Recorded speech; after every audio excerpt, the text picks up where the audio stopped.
the Honorable Tony Abbott, former Prime Minister of Australia, Madam Maria Ahmed Didi, former Defense Minister of the Maldives, His Excellency Now Gilan, Ambassador of Israel, our distinguished guest, delegates from all over the world, ladies and gentlemen.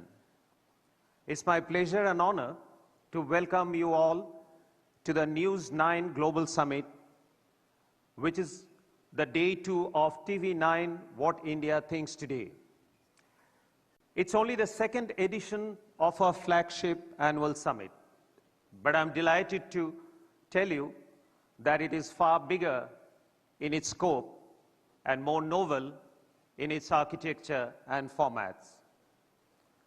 The summit theme ponders over a bold aspiration, India poised for the next big leap. Notably, to get an honest outside-in view, we have invited several distinguished leaders and experts from all over the world, in fact from over 20 countries, to share their perspectives and prescriptions.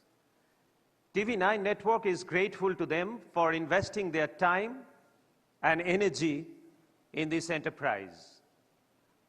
As a keen observer of the India story and the changing global dynamics, I say with confidence that both the decadal momentum and the geopolitical moment are in India's favor. There are two pillars of global dynamics, geopolitics and geoeconomics. On both counts, India is now the epicenter of global interest. Our country is being recognized as a new leader of the global South, not only as a champion for global peace, but also, as the IMF rightly said, a bright spot in the global economy. The other big economy is facing its own set of challenges.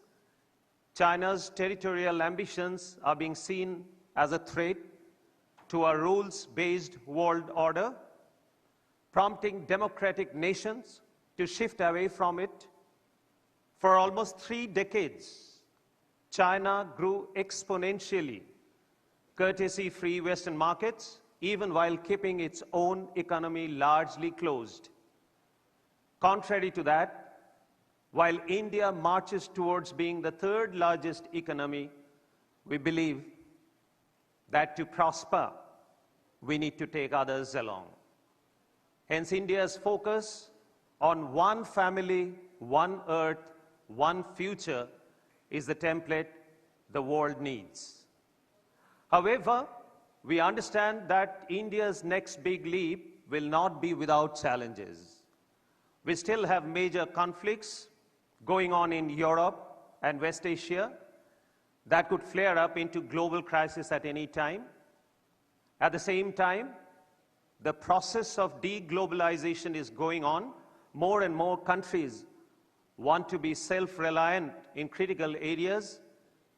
If tariff walls go up around the world there would be greater friction in trade and commerce, significantly reducing benefits to consumers.